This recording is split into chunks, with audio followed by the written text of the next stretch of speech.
Hello, Canucks fans. Good afternoon, Canucks fans, and welcome back to another episode of Canucks Conversation, which is brought to you by the great folks over at Greta. Greta is a great spot for all games, home and away. Harman, where's the best place to watch the Canucks beat the Oilers all regular season long? Greta. That's absolutely correct. For our first watch party later this month, details on that are coming soon. Just minutes from the arena, come by before and after the downtown for with weekly drink specials.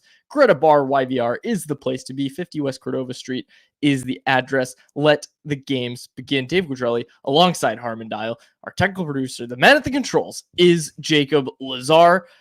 Busy show today, Harm. The Canucks play what really feels like their first regular season game. It's not actually a regular season game, but we're going to see some actual lines tonight. We're going to see some NHL competition. I've been calling for it all preseason. Had to wait until the last game, which is fine. We're going to see some actual lines for the Vancouver Canucks tonight. And joining us to talk about the game, it's in the description. We were going to have him as an interview, as we so often do, but he was here so early, always here in a timely manner. Our pal from Oilers Nation, Bagged Milk, joins us, and he's going to help us preview tonight's game against the Edmonton Oilers. Bagged, how are you doing today? Oh, boys, I'm just happy this never-ending preseason is finally over. Like, one more game to get through. Who cares what the results are? Let's just hope everybody makes it through early. Like, there is no reason that this should be going on this long. Has there been a preseason? This is a question for the entire group. Has there been a preseason that has gone as poorly as this one from a... Let's just start with the guys that are all injured. Has there ever been a preseason where this many guys got injured? Like, I don't think there has been. And it's not just like the volume of guys getting hurt too. It's the key pieces on teams getting hurt and banged up in meaningless games. It drives me nuts. Like, how many of the Canucks played? The Oilers played 8, which is too many by half. Yeah. I think there's been 6 out here, 6 or 7. Oh, I'm so jealous. Like, it's just so annoying. I get you're just like gouging at this point where it's like, yeah, let's get some extra money coming in from some meaningless preseason games and open up the opportunity for your star players to get hurt in a meaningless hockey game. But we're almost done, boys. We got 60 minutes left. Hopefully only 60 minutes. Good Lord, if this thing goes to overtime or shootout like it did last week in Edmonton, like, I'm going to lose my mind. Did you get a chance to watch the Inside the NHL documentary? No, I'm going to have it queued up for the weekend because Edmonton doesn't play until Wednesday. So I've got a couple of days. So I'm gonna kind of tease myself for a new season with that. But I'm also not really looking forward to having my heart broken again after the way the Stanley Cup Finals went. So it might take me a minute to get through. I might just cry. I might call you quads and I'll just be sad on FaceTime and I'll be crying and I'll expect some support from you from Vancouver either way. But yeah, I'll watch it this weekend, even though it is going to be painful. If you end up watching the Hughes episode, you'll have to settle the debate between me and Quads about whether him being in the shot with like 5-6 other reporters and him being in the center of the frame, sure. Jacob, do we have this? Do we have... Look at it. Okay, Bag Milk, am I not... He said I was in the background of this scene. I'm at the forefront of this scene. Like, I'm in the foreground of this scene. Hughes is the center of attention. Everybody's looking at him. You're in the background. Okay, so the guy who the documentary is about, yeah, sure, he's in the main spot. But on IMDb, when you go look, I'll get co-credits for this. I should. Listen, if it's up to me, as far as I see from a Nation Network perspective, there's one star in that shot, and it's Big Dave Podkolzin. Excellent answer. Shifting gears a bit to the game tonight, the Oilers are going with some different lines as well. It looks like basically their NHL lineup. We're going to get to those in a second, but there's one guy I wanted to ask you about, Vili Podkolzin. We saw him skate on the line with Connor McDavid in the game the Oilers played against the Canucks. Let's be honest, he looked out of place in that spot, but how has his preseason gone as a whole? I've seen he's been killing penalties. What have you made of Vili Podkolzin in a short time with the Oilers? The thing I like about him so far is he's aggressive on the forecheck, isn't he, boys? He's in on the puck pursuit, and I think that he does a really good job of shaking pucks loose when he's in the corner or something like that.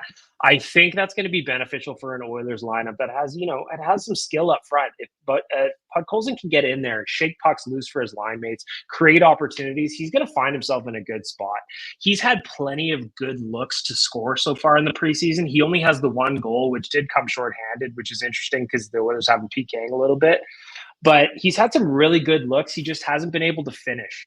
And I don't know. I was actually planning to ask you guys, does he just not have much finish in his game? Because he generally seems to put himself in reasonable positions to score. He finds himself in some good positions for good looks, and it just kind of hasn't clicked for him on the actual score sheet. But he's producing chances, and I think that for Oilers fans, knowing the draft pedigree and maybe a fresh start might be what he needed. We've got high hopes for him in the sense of, hey, this could be a guy who comes in and contributes. But I also think there's not very much pressure on him to do much offensively. So anything he gives us is kind of going to be gravy. He's putting himself in good spots. I just don't know how much finish he has, boys. Yeah, I don't think he's ever really had that finishing consistently. I think in his rookie season, he scored 14 goals, and a lot of us thought, okay, the finishing is improving because the reports out of Russia where he's a guy that drives play, creates chances, but just sometimes the production doesn't follow. And so you watch him in his rookie season, and because he's so young, you're thinking, okay, he's figured it out as a finisher in and around the net. He knows how to get open. He knows how to snipe when he's caught the opportunity.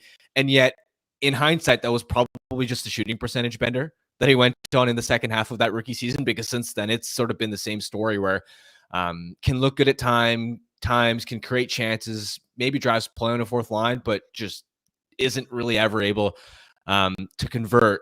Zooming out a little bit with the Oilers, I know in Vancouver through preseason, the big storylines have kind of been the emergence of Aatu Ratu and him sort of surprisingly likely to make the team, likely to start by centering the third line, and the uncertainty around Demko's future and the goaltending. In Edmonton, are there any storylines around how the team or how individual players have looked so far that's going to have an impact at the start of the regular season? I don't know that so much individual players. Like if you want to look at an individual player, like at the front of the lineup, if we're talking about the forward, that group is basically set. The top nine's pretty much kind of locked in. The only kind of position that everybody's wondering who's going to get it is the fourth line center, which at the end of the day, because we're a Canadian market, we care about the fourth line center more than most people probably would. Is it going to be Noah Philp, who's a really, really great story? If you're looking for just a good human element of the preseason, Noah Philp is definitely in there. He didn't play last year. He had some personal issues going on, and then he came back in, had a really good preseason, really good training camp, and now he's in the mix to fight for that 4C spot. Is that the sexiest story? No, it's not. But in Edmonton, the big thing is, without question, and it's not close whatsoever, is what's going on the right side of the defense. Right now, if you look at the pairings for tonight's game against the Canucks, you've got Ekholm Bouchard. Okay, that one's standard. You know that one was going to happen. You've got Darnell Nurse and Ty Emberson as your second pairing. Nurse is banged up. He just played in his first preseason game the other day. He's missed all of training camp and preseason. How long is it going to take him to get up to speed? We know, last year, Matthias Ekholm was in the exact same spot where he missed all of training camp and preseason, and it took him 6 weeks, 8 weeks to get up to speed. As much as the preseason results don't matter, getting those at-bats in and getting your legs moving and playing at game speed is definitely going to be a thing, especially on that second pairing. Like Nurse hasn't played. Emerson's still very, very raw. Doesn't have a whole lot of games played under his belt at the NHL level. Only a handful with San Jose last year. He's kind of penciled in as the top 4 D-man right now. Can he do it? I hope so. But there's not really anything that says, yes, he absolutely will. And then on the third pairing, you've got Brett Kulak, who's going to be a staple there for the Oilers. He can move up and down a little bit. But beside him tonight, we've got Troy Stecher. And the other option is Josh Brown. And if I'm looking at the two, it's not really close to me. Troy Stecher isn't completely useless. He can move the puck. And as far as I can tell, Quads, you and I have talked about it a bunch of times. The biggest problem with Troy Stecher seems to be that he's just not that tall. Whereas Josh Brown, it's the complete reverse. The guy is very, very big, but can't do anything else. So I don't even know how he's an option. I don't know how he ended up with a 3-year contract. Yes, I said 3-year 3 contract. years? Yeah, 3 years. I learned this the other day as well. What? I think after texting, I was texting with Bag Milk during the Canucks Oilers game, and he's talking to me, Josh Brown. It was one of those Bobby McMahon moments. I had to Google who Josh Brown is. I'm like, this guy got 3 years at $1 million, but he still got 3 years. Listen, Harman, if you get the chance to sign one of the worst statistical players in the NHL to a 3-year contract, you got to take it. You got to take it. So I don't even know how that's a conversation. But like, to me, I look at the right side of pairings on the Oilers D and I go, whew, that is an ugly group on the right side, specifically, as we get lower in the pairings. I think Ty Emberson's probably going to be okay. But I think he's going to be okay and knowing he's going to be okay are two very different things. So the defense for sure in Edmonton is one of those ones where we're going to wait and see how it goes. It could go fine. It could be a disaster, could trigger a trade where they have to overpay for an upgrade there sooner than they probably want to. That's going to be one to watch. If you're watching from outside Edmonton or even inside Edmonton, that's where everybody's looking. I wanted to follow up and ask you a little bit more about Emberson, because you're right. He doesn't have much of a track record at the NHL level yet. Last year in San Jose, before he got hurt, his underlying numbers were surprisingly really, really promising. And it wasn't just in a sheltered, pure third pair type role. What have you seen from him so far? And is there a particularly high bar that he has to clear? Because, I mean, Cody Ceci was in that second pair role last year. It's not like you necessarily need a world beater in that spot. No, and like you just nailed it, right? Like if Ty Emberson can come in and play as well as Cody Ceci, which by the way, boys, is a low bar to clear. He was a disaster. Then we're going to be fine. Like ultimately, we're going to be fine. But again, when you've got a guy with 30 career games under his belt, you don't know that he's going to do that, right? The underlying numbers were strong in San Jose. The defensive metrics were pretty rock solid for Ty Emberson, and that gives you hope that he'll be able to come in and do it. But we're still talking about a 24-year-old and a guy with 30 games career on his resume. So to get thrown into the top four on a team who is, hopefully contending for a Stanley Cup, he might be fighting above his weight class, and he might have to do that effectively for the Oilers to have success. Let's take a look at this Oilers lineup heading into tonight, and what we would think looks like their opening night lineup as well. Beg Milk, I want to ask you about this second line. You got Leon Draisaitl with two new wingers in Jeff Skinner and Victor Arvidsson. We just talked about this the other day for the Canucks lines. We looked at each line and kind of went through what's going to make this line successful. What's this line's path to success? So I want to ask you that about this second line. It's a new look second line. You've got Leon Draisaitl with two new wingers, two capable wingers. It certainly seems. So what's going to lead to the success of this line? For me, so the interesting thing about the Oilers second line right now is both the wingers are new, right? So when I think about that line, there's all the skill you need to, in theory, on paper, go, you know what? They've got the makings of a successful second line. They've got one of the best centers in the league in Leon Draisaitl. Jeff Skinner can score. He always has. He tends to do it at 5-on-5. You like that. Victor Arvidsson can score. He's got 30 goal seasons under his belt. With him, though, how healthy is he? He only played 18 games last year for the Kings, and that's going to be a big question mark there. How healthy is Victor Arvidsson going to be? And Jeff Skinner, can he learn where Leon wants him to be? That's going to be his question, because throughout the preseason so far, Jeff Skinner's been very quiet. There's been nights where I go, he is playing, I think, right? I'm pretty sure he's playing. But I also think that's kind of what you get with Jeff Skinner at times. So the makings of a good second line are all there. But the question mark is, can they actually put it together?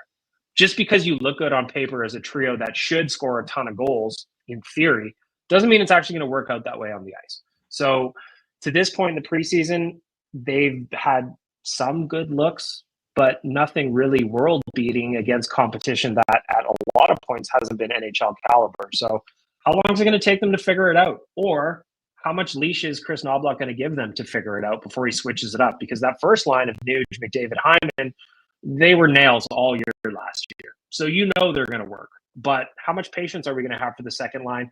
Or are we going to mix it up? So, on paper looks good, but on the ice so far, still a question mark. There's so much offensive talent on that second line. But the one thing I've also been wondering about is Jeff Skinner in the past has been a defensive liability, doesn't do a lot to drive play. And Leon has had highs and lows where there are stretches where he looks really good from a two-way perspective. And then he's also had seasons in the past where his defensive metrics have been really, really disappointing.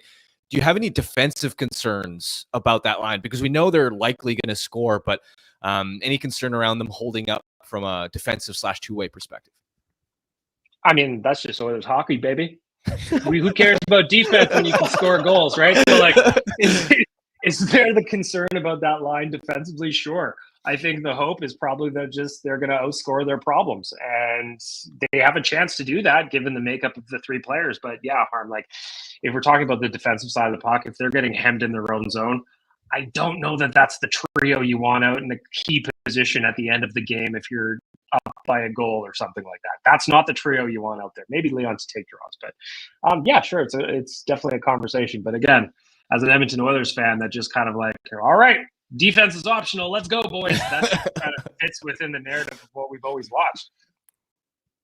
Let's switch to the Canucks here. Let's pull up the Canucks lines. I want to see what they're looking like tonight. We've got, like I said, a similar lineup to what you would expect on opening night. Obviously, Aatu Ratu in that third line center spot between Niels Höglander and Connor Garland. Harman, that's obviously been the story of Canucks camp, is Aatu Ratu earning that spot. This is JT Miller's first preseason game. So from that perspective, I'm really excited to see this Miller, Heinen, Besser trio.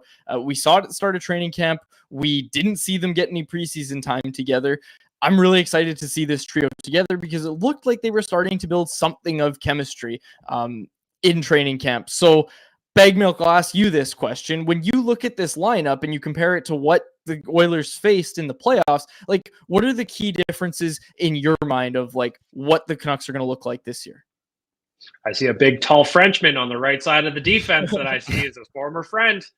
Here's the reality. As much as I want to make jokes, the Canucks are going to be a good team, right? They've got some interesting pieces that came in, like DeBrusk, who was the big ticket. How many goals is he going to score beside Elias Pettersson? That's what I'm looking for. He is a player that, has been tied to rumors over the past couple of years. He's always tied to Edmonton because he's an Edmonton guy, but he landed a big ticket in Vancouver. Is he going to play up to that contract? That's kind of what I'm wondering. He's got the potential and the skill to. But it's one thing to have the potential and skill to, and there's another thing when you have the pressure of that number weighing you down a little bit. The other one is, like I said, our former friend Vili Podkolzin. Is he going to be slotted in as the 3RD in Vancouver, or is there hope that he could be more than that? As somebody who's watched him the past couple of years, Vancouver would probably be better served to keep him lower in the lineup on the defensive pairings than up in the lineup. He handles the puck like a live grenade at times, and that is going to be an issue for you guys. It's going to be something that you watch. Like Quads, I sent you that screenshot of all the times where I just tweeted Vinny, please, over the last 2 years, and there's a lot of them. So that's going to be something that some of them you're going to have to get used to that. But yeah, like when I look at the lineup, there's plenty of skill on the Canucks line in the lineup. They've got some really good players that can put the puck in the net. And I'm just curious to see how they do it. How is Elias Pettersson going to look after, what, from my opinion, was a very quiet second round against the Oilers for him? And I know that was a big story for you guys in Vancouver too. How's he going to look this year? How long is it going to take JT Miller to get back up to speed if tonight is his first preseason game? So there's a couple of things that I'm looking at, but overall, there's no doubt in my mind who the two best teams in the Pacific Division are, and they're meeting up tonight for the last preseason game. What's the book on Vili Podkolzin there? Because I think we know that he's never really going to be a puck mover. He's slow, but he's going to be the type of defenseman that's tough, boxing out around the net, can break up plays down low. His arc is interesting to me because it seemed like last season in the regular season, he took a substantial step as far as that third pair seemed like it was driving really, really solid results. Then he kind of fell out of the mix there in the playoffs. And the other thing that I'm wondering about is he spent, correct me if I'm wrong, a lot of that time with Brett Kulak, who's kind of like a smooth skating puck mover type. Whereas now the Canucks have him with Derek Forbort, another guy who's big and slow and defends well, but also kind of handles the puck like a grenade. Would that be a concern for you in terms of a stylistic fit compared to what he had in Edmonton? Listen, as an Oilers fan, I love it. I think it's great. Having two guys who can't move the puck getting pinned in your own zone, I think it's fantastic. I think you guys are doing a great job, and you're going to really enjoy the disaster that pairing probably will be for you at times. But to answer your question, Harm, seriously, Vinny Desharnais, there's going to be times, and I said this to Quads too when he signed, there's going to be times when you love him. The way he defends, the way he clears the puck out of around the crease, the way he kills penalties. A lot of stuff you are going to like about Vinny Desharnais. He is going to give you everything he has on a nightly basis. Where you're not going to like him is when he's got the puck on his stick. Because sometimes it's going to go right up Broadway, right up to the slot to the other team, and you're going to go, how did you think that lane was open? And the answer is it wasn't. But he thought it was. And my guess is because he's taller than everybody. Sometimes he misses the guys buzzing around by his ankles sometimes. But when I think of Vinny Desharnais, the book on him is he's going to be a hard-nosed defender. He's incredibly physical. Even the other night when the Oilers and Canucks were playing in the preseason and he did the double headlock on two Oilers players, I go, hey, there's my guy. It's on the other side this time. So there's going to be plenty of those moments where he makes you laugh in a good way. And then there's going to be plenty where he has you scratching your head and going, what was going on there? But for the most part, if you lock him into a 3RD spot, you're going to be happy. If he moves up from there, the Canucks could have themselves a problem on their hands. All right, so add to the depth. Add to that depth. Bag Milk, thanks so much for joining us today. We really appreciate it. We'll get you back. I don't even know when the Canucks play the Oilers next, but it's a tradition here on Canucks Convo to have you on whenever the Canucks face off against the Oilers. I know I'm a favorite in Vancouver, and congratulations for all the Canucks fans on being able to enjoy my content today. You're welcome. There you go. There you go. Bag Milk, our thanks to him. Oilers Nation's managing editor. Go check out OilersNation.com. Or don't. You probably don't want to, but there is a good story. The one on Philp. He was talking about him at the start there. There's a good story there on Noah Philp. That's his name, Harm? Noah? I think so, yeah. Yeah. You don't know? If you don't know, we're cooked. I'll be honest. Like, I know a lot of players around the league, especially depth charts. Like, the last week has been the first time I've heard of this guy. Wow.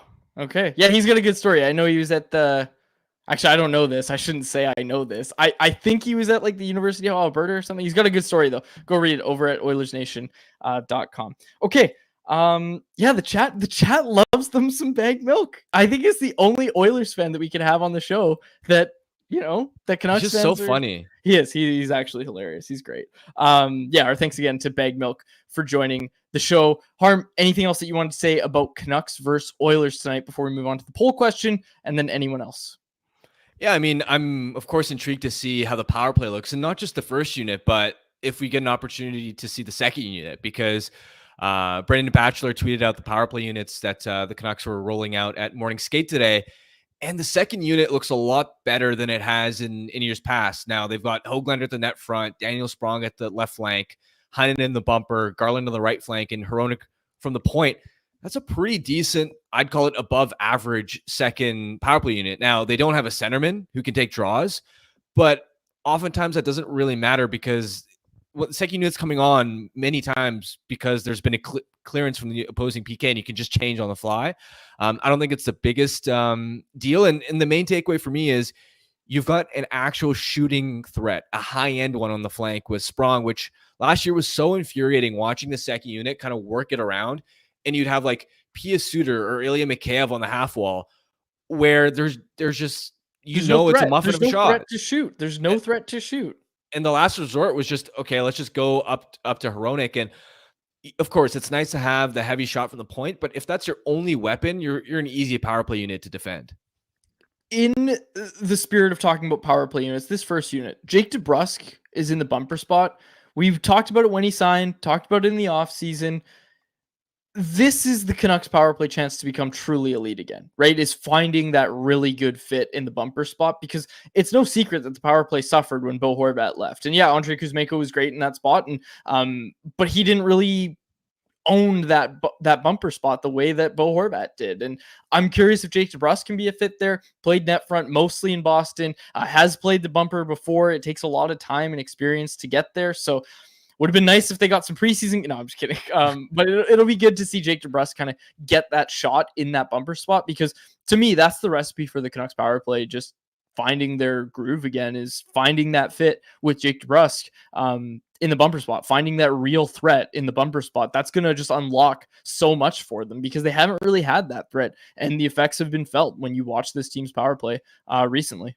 Yeah, and the key is that he's left-handed, right? It just works totally different when Miller has another left shot to feed into. It opens up one-time opportunities for him, which makes JT even more threatening and dangerous as a dual threat where he's got extra passing options, but he can also rip it coming down the flank himself. So going to be excited to see how that fits. I also want to have a conversation at some point before the season starts with both of them, Miller and DeBrusk, about some of the intricacies of figuring out how to find success at the bumper spot. Like, what are the exact traits? And I have some in my mind, but it's a totally different perspective to get it from a couple of really experienced high-end players. And I'm sure there's a lot of learning going on for DeBrusk right now. And from JT's perspective, I'd be curious as well to get his actual take on how different is it for him when he has a left shot there versus in the past. He's had a right shot ever since the Bo Horvat trade. Okay. Do you want to get to poll question? Anyone else now? Yeah, let's do it. Let's do it. Let's get to the poll question. But before we do that, sorry, Jacob, might have thrown you off a little there. Before we do that, I want to tell you one last time about the Amazing Vancouver Run from the Social Run Club.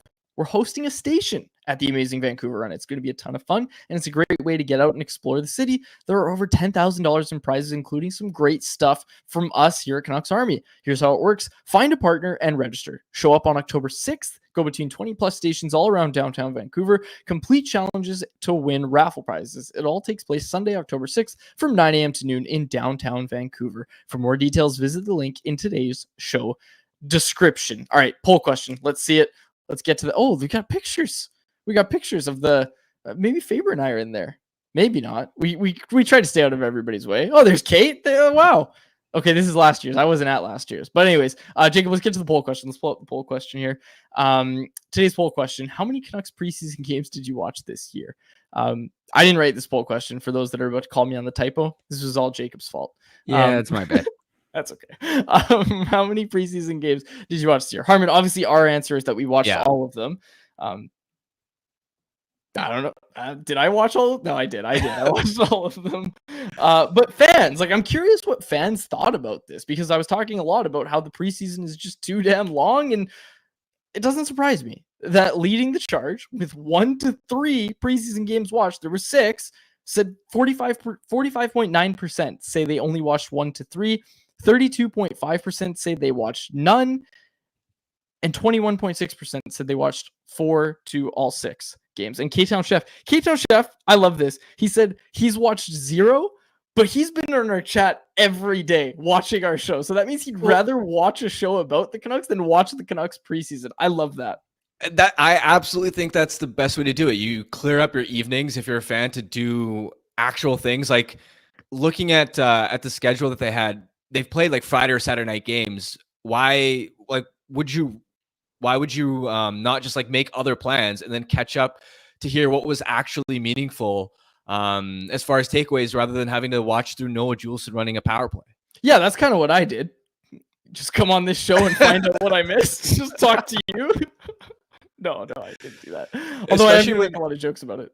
Especially when some of the games are streamed on the website, right? That takes an actual diehard to not only block out the time, but to be I'm going to find this stream because it's not televised. Did you know, and we should have asked Bag Milk about this, all of the Oilers preseason games, except for the ones against the Canucks, were all streamed. Did you know that? They were all streamed. I didn't only. know that. Yeah, there was none on Sportsnet. None for the guys that were in the Cup final.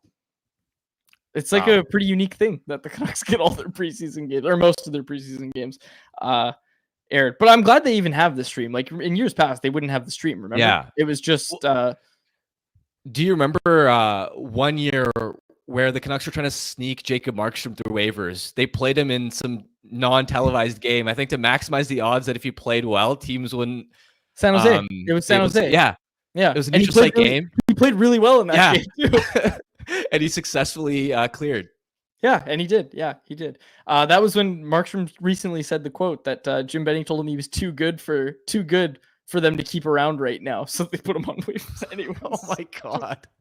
Yeah, you can go read that story over at CanucksArmy.com. Okay, let's get to anyone else, which is brought to you by our friends over at the Vancouver Canadians. The Seas thank fans for another great season at the Nat this summer. If you're looking to guarantee your seat for all the action in 2025, please visit CanadiansBaseball.com or call 604-872-5232.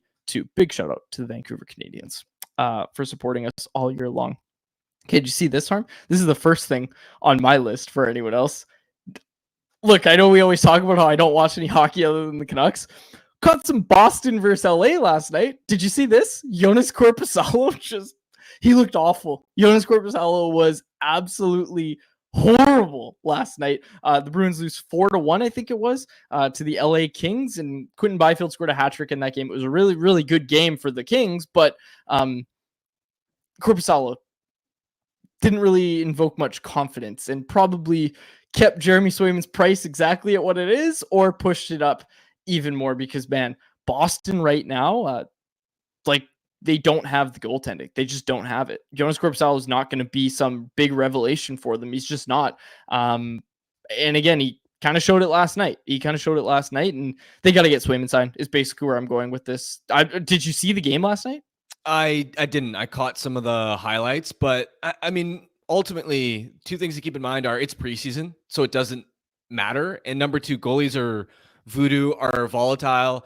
Goaltender can go from looking like trash in the preseason to immediately going on a hot streak once the games actually count. And one thing I'll say with Korpisalo is he's only ever had one opportunity to play on a good team, which was his time in LA. And you look at that, stretch, and it was only 11 games, but he had a 921 with the Kings after the trade deadline. It was pretty solid there. That's a key difference that I'm going to watch for, because when he was playing in Columbus, when he was playing in Ottawa last year, he's played in front of awful, awful blue lines. So of course his numbers on paper at a surface level glance don't look great. Now you have the Bruins, who have one of the best blue lines in the NHL. I mean, their top four is loaded. I like their third pair as well. So what effect does that have in cleaning up the defensive environment in front of Korpisalo to a point where he can at least be competent, right? You're going to want Swayman back. Their Bruins aren't the same team without Jeremy Swayman, but if we're talking about not having Swayman for a few games here or there, and what does that mean for the start of the season? There's a scenario where they could be totally fine. There's also a scenario where they could be totally screwed. The point I'm trying to make is just don't be 100% convinced that they're doomed, because maybe they are, but maybe they aren't. It's just goaltending. I hear you. Sorry, did you say you watched highlights? Yeah. That third goal, the hat-trick goal from Byfield. Yeah. Colin Delia stops that. But it's also preseason. You're still going to stop the puck. What are we talking about? I hear what you're saying, though. And the defensive environment thing, I think that's actually something that I'm not giving nearly enough attention to, and I absolutely should. The Bruins do play a really strong system in front of their goaltenders, so I'm curious how that actually affects Korpisalo. But they still got to get Swayman signed, man. Come on, You can't head into the year like that. Okay, let's go to the chat here. K-Town Chef. Harman Quads, who's your favorite non-hockey athlete of all time? I've always been a Kobe Bryant guy. Like, I'm not a huge basketball fan, but just the stories of him, like, his I almost said off ice, his off court habits that he had, and just the way he kind of carried himself away from basketball. And I mean, I say away from basketball, but he was still working for basketball and doing stuff for basketball when he was not playing. So I've always resonated with Kobe Bryant. Sometimes I throw on a little Kobe Bryant motivational speech when I need to, like, clean the kitchen and I'm not feeling it. It's like, go to the gym, whatever. You got Kobe Bryant there to motivate you. I think for me, it's probably Kobe Bryant, favorite non-hockey athlete of all time.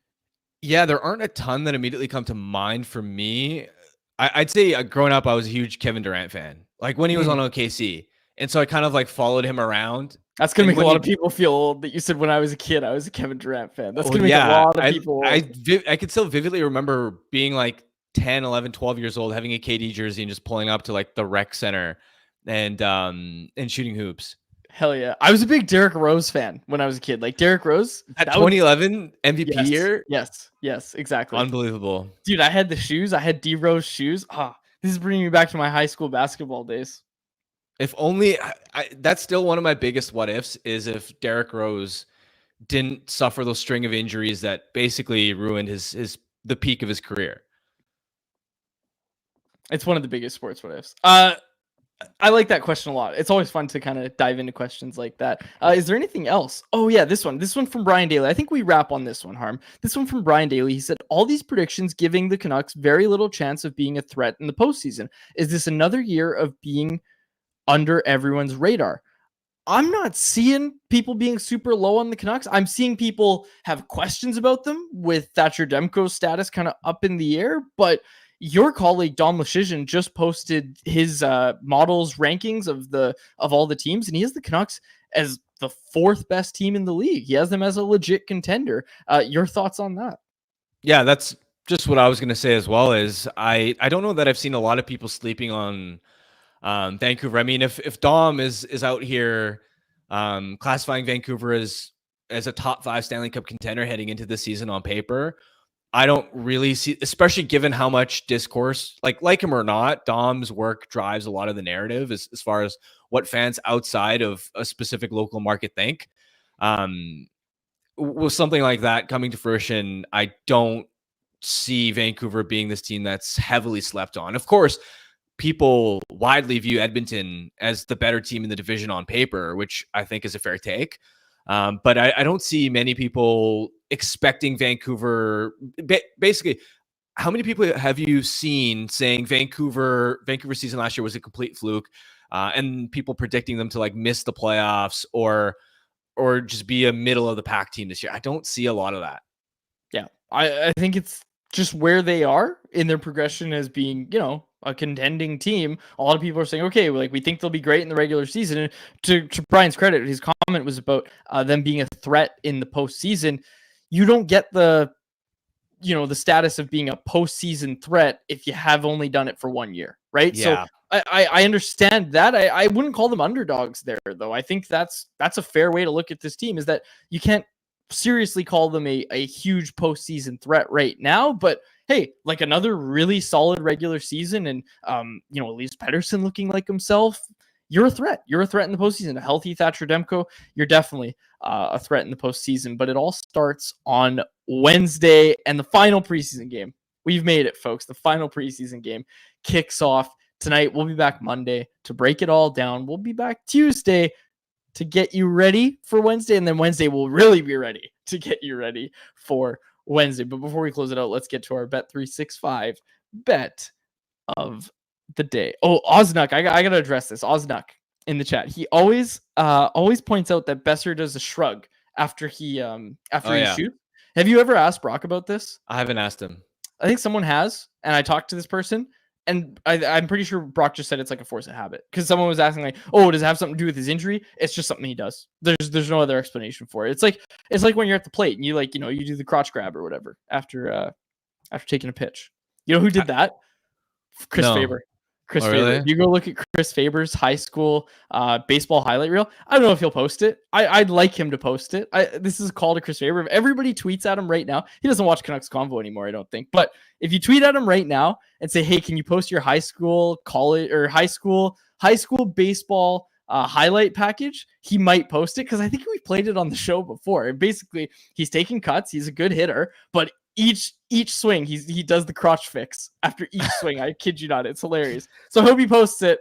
Everybody just tweet at him, and but like, don't mention it's because of don't mention where it's from. Just like, hey, can you post your college? And don't mention it's because of the crotch fix or whatever. Otherwise, he's definitely not gonna post it. Just say can you post your high school baseball highlight reel? He might do it. All right, let's get to our Bet365 bet of the day. Did it hit last night? Oh yeah, it did. Yeah, it did, right? Yeah, it did. Yeah, the Mets won. The Mets won. I called it. The Mets won. I called it. They were the underdogs. I called it to win. I called them to win.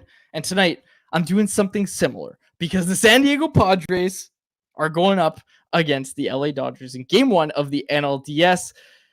Yamamoto on the mound. Yoshinobu Yamamoto on the mound for the Dodgers. He hasn't been around much of the year, and I think the Padres are going to have his number. Padres have Dylan Cease going on the bump for them. You can get the Padres right now as the underdogs at plus 115 odds over on Bet365, a proud partner of Canucks Conversation. Open an account with Bet365 today and bet on a huge range of markets, whatever the sport, whatever the moment. It's never ordinary at Bet365. Be sure to use code VANBONUS when you sign up for an account. All right, we'll wrap it up there. For my co-host Harman Dial and our technical producer Jacob Lazar, our thanks again to Bag Milk for joining us on today's show. Have a great weekend, everybody. We'll chat with you on Monday. Thanks so much for listening to the episode of Canucks Conversation.